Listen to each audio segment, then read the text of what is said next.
2x equal two 3y equal two 4z হলে x is to y is to z কত হবে?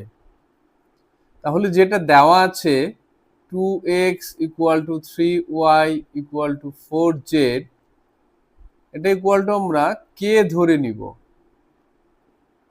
ধরি k। তাহলে দেখো 2x 3y equal two 4z equal to k, তাহলে প্রত্যেকটাই k এর সঙ্গে সমান হবে। তাহলে এখান থেকে আমরা কি লিখতে পারি? সুতরাং 2x ইকুয়াল টু k বা x equal to k by 2। আবার এটা পাই 3y ইকুয়াল টু k বা y equal to k by 3।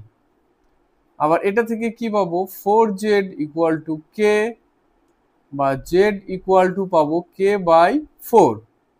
তাহলে x y z এর মানটা আমরা পেয়ে গেলাম।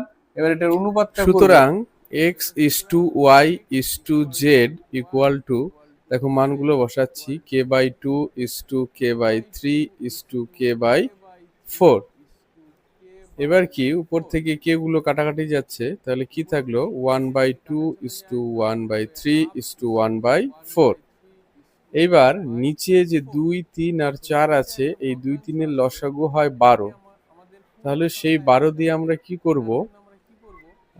সবগুলোকে গুণ করে দেব।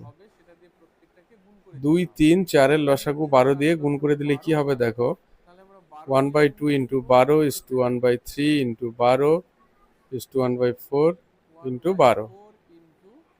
তাহলে 2 দিয়ে কাটলে 6, 3 দিয়ে 12কে কাটলে 4, আর 4 দিয়ে 12কে কাটলে হয় 3।